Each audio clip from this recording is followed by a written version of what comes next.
Shalom, Kejadian 42 ayat 1-7 demikian firman Tuhan. Setelah Yakub mendapat kabar bahwa ada gandum di Mesir, berkatalah ia kepada anak-anaknya, "Mengapa kamu berpandang-pandangan saja?" Lagi katanya, "Telah kudengar bahwa ada gandum di Mesir. Pergilah ke sana dan belilah gandum di sana untuk kita, supaya kita tetap hidup dan jangan mati." Lalu pergilah 10 orang saudara Yusuf untuk membeli gandum di Mesir. Tapi Yakub tidak membiarkan Binyamin adik Yusuf pergi bersama-sama dengan saudara-saudaranya, sebab pikirnya jangan-jangan ia ditimpa kecelakaan nanti. Jadi di antara orang yang datang membeli gandum terdapatlah juga anak-anak Israel, sebab ada kelaparan di tanah Kanaan. Sementara itu Yusuf telah menjadi mangkubumi di negeri itu.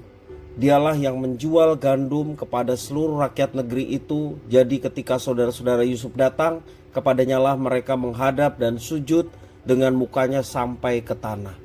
Ketika Yusuf melihat saudara-saudaranya, segeralah mereka dikenalnya. Tetapi ia berlaku seolah-olah ia seorang asing pada mereka. Ia menegur mereka dengan membentak, katanya, "Dari mana kamu?" Jawab mereka, "Dari tanah Kanaan untuk membeli bahan makanan." Demikian firman Tuhan. Ketika tertimpa tragedi, kecelakaan, ataupun juga malapetaka, perasaan bersalah kerap kali muncul. Bahkan ada yang merasa musibah itu sebagai akibat dari dosa-dosa masa lalu. Mungkin ini ada dalam pikiran saudara-saudara Yusuf ketika mereka dirundung kesialan, ketika mereka berada di Mesir. Bencana kelaparan hebat melanda dari Mesir hingga Kanaan, tempat di mana Yakub dan anak-anaknya tinggal. Yakub mendengar ada gandum di Mesir, jadi ia menyuruh anak-anaknya ke sana untuk membelinya, kecuali Binyamin.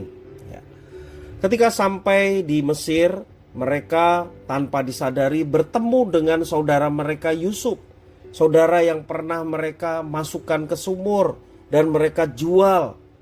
Di dalam ayat yang ke-9 dijelaskan bahwa Yusuf teringat akan mimpi-mimpinya yang menjadi kenyataan.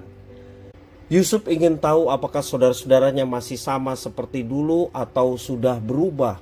Untuk itu Yusuf sengaja membentak mereka dan menuduh mereka sebagai pengintai. Selanjutnya Yusuf mulai menanyai mereka. Dan dalam proses interogasi, Yusuf menerima banyak informasi tentang keluarganya. Baik itu tentang keberadaan keluarganya, tentang jumlah keluarga, maupun juga keluarga yang sudah tidak ada lagi, yang tentunya menuju pada dirinya. Yusuf juga ingin tahu kabar saudara seibunya, yakni Binyamin. Caranya Yusuf pura-pura tidak percaya pada informasi itu. Untuk memastikan akurasinya, mereka disuruhnya untuk menjemput si bungsu. Ayat yang ke-15-16.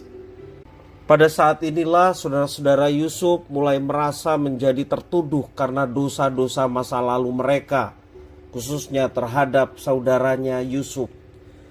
Yusuf tidak sakit hati, apalagi dendam. Lebih lagi setelah mendengar kalau mereka menyesali perbuatan mereka. Dalam ayat 23-24 menunjukkan penyesalan saudara-saudara Yusuf. Dia menangis karena tidak kuasa menahan haru, bercampur dengan rindu. Semua itu terjadi tentu saja karena Yusuf percaya pada pimpinan Tuhan. Pimpinan Tuhan bukan hanya untuk menunjuk arah perjalanan hidup, tetapi dia juga mendidik kita bagaimana cara menjalaninya. Sebuah gaya hidup yang penuh kasih, tanpa dendam dan kebencian. Itulah yang menjadi teladan bagi kita. Yusuf meyakini bahwa Tuhanlah yang merencanakan sesuatu dalam hidupnya, dan apa yang direncanakan Tuhan selalu yang baik. Sehingga Yusuf tetap berada dalam koridor rencananya. Dia tidak berpaling kemana-mana, dia tetap dalam rencananya. Maka dia melihat kebaikan Tuhan yang dinyatakan. Dia bisa kembali berjumpa dengan keluarganya. Bahkan ketika dia dalam posisi penting di Mesir, dia boleh menjadi berkat bagi keluarganya.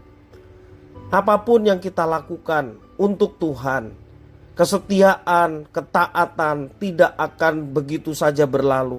Tuhan melihat apa yang kita kerjakan. Maka Dia sumber segala berkat yang akan mencurahkan berkat-Nya bagi setiap anak-anak-Nya yang setia dan taat. Mari kita menteladani Yusuf yang tetap setia dan taat.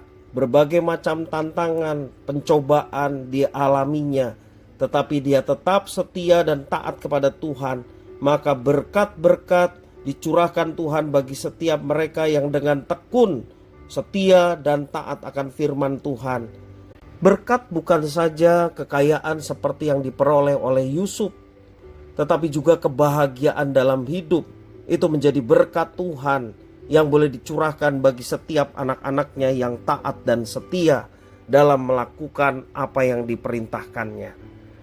Mari kita tetap taat dan setia kepada Tuhan, melaksanakan apa yang diperintahkannya. Tuhan Yesus memberkati.